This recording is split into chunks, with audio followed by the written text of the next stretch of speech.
Hey guys, I just finished my workout. I have a little bit of time, so I'm going to kind of do a cool video. I hope it's a cool video about kind of what inspires me to go out and run, about sacrifice, and about music.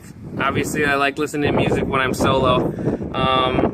So first, I guess, what inspires me is my family.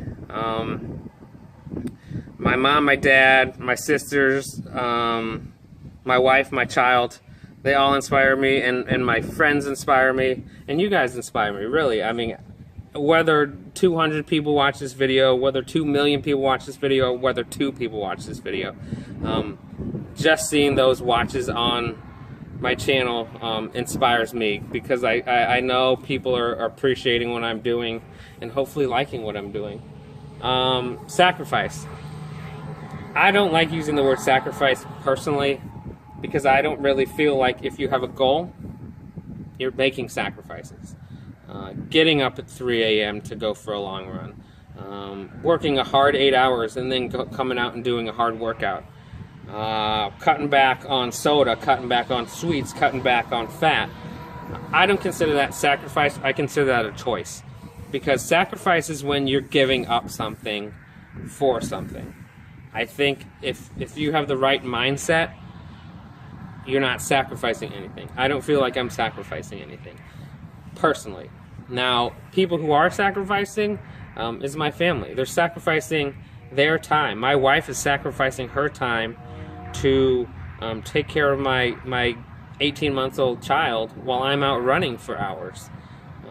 My wife is sacrificing not only time, but I'm sure a lot of energy chasing around the kid while she's alone, and also money. I mean, marathons aren't free, shoes aren't free, so she's sacrificing a lot. I consider that a sacrifice, but hopefully it's a sacrifice and or a labor of love for her, and that's why she inspires me. That's why my family inspires me, because they have sacrificed so much. And I guess last, music. What do I like to listen to? I like to listen to a lot of funny things. If I turned on this right now, you would hear a lot of really quirky music. I have my favorite band, 30 Seconds to Mars. I have some T-Swift on there. I've got a musical called Hamilton on here. Man, I run the gamut from rap, rock.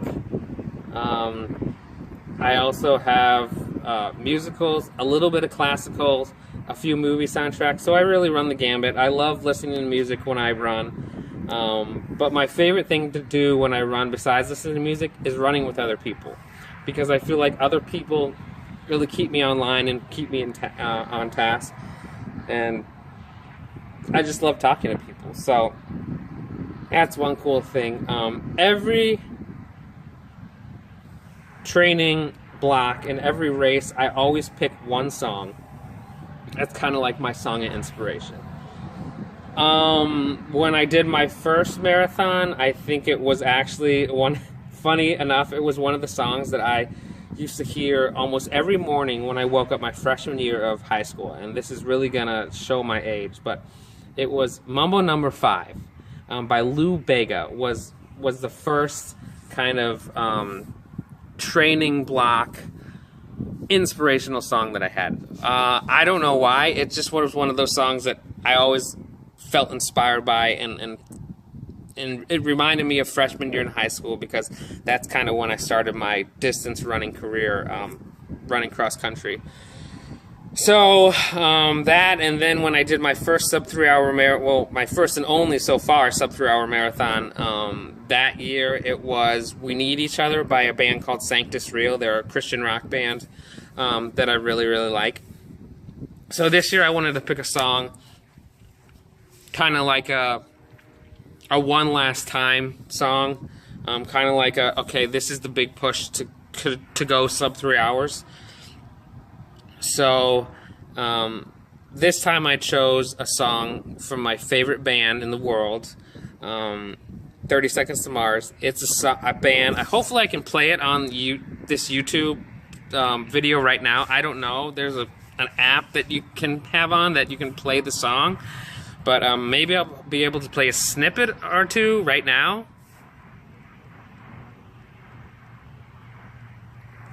I don't know if that worked or not, but if it didn't, then I look ridiculous going like this.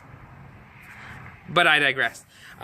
It's a song called Do or Die, and it's just very inspiring. I mean, even just the name is inspiring. Do or die. What does that mean to me?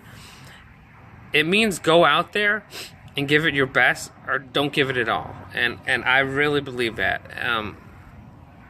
You know, I've come to the point in my career where it's not just satisfying to finish the marathon. And I'm sure there's a lot of you out there who it is satisfying, and I'm not taking anything away from that. But at my point, it's like do or die. Just do it. Just go out there and do it. And hopefully I can go and do it. And obviously I don't want to die doing it, but I just want to go out and hit it hard. I really encourage you guys to try to do the same. Try to find one song that you can base your training off of, that every time you hear it, you're like, yeah, this is me. This is what I want. This is inspiring. So mine's Do or Die by 30 Seconds to Mars. If you guys want to look it up, if you didn't hear it when I did this ridiculous thing, you can. But maybe I can play it at the beginning and when I was pointing up. I don't know.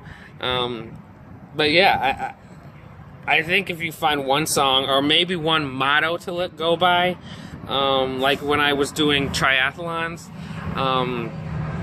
it was fast and smooth. That was my kind of mantra that I always say: fast and smooth, especially going into transition.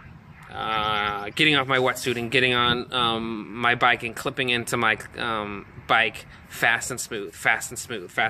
So maybe a saying or a song, but I just want to do this quirky video. It's going to be a little bit longer than my other videos just because it's kind of quirky and fun, and it's not a must-watch video.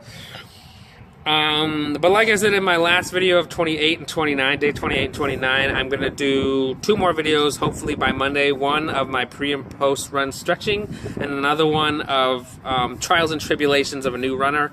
I hope you guys can watch. I'm also going to be giving nutrition tips in there. In the trials and tribs, I'm going to be giving nutrition tips. I'm going to be giving tips about shoes, apparel, tips about pacing, tips about hydration. I mean, there's just a whole gamut of things. Hopefully it's not too long. I'd like to keep it within 8 to 10 minutes, but hopefully that's enough time. And then the stretching video is going to be pretty short. Reason being, I don't really like to stretch a lot. I don't really like to stretch a lot pre and post race, but when or post run, but when I do, I want it's meaningful, I guess, if that makes any sense. It's stretching is very spiritual to me for some reason. It's very Zen-like to me, I guess, and I like to concentrate on stretching when I'm stretching. I know Meb Keflezighi, one of my inspirations, along with Ryan Hall and Dathan Ritzenhein. I've been blessed enough to meet all 3 of the guys, and Sarah Hall, she's really cool. He uses that stretching time as kind of a spiritual thing as well, to kind of connect himself with the earth, connect himself with the run, and get ready for the run. So hopefully that video is about 4 minutes. I don't know how I'm going to do it, if I'm going to have someone film me or if I'm just going to kind of set it somewhere and set it and forget it. But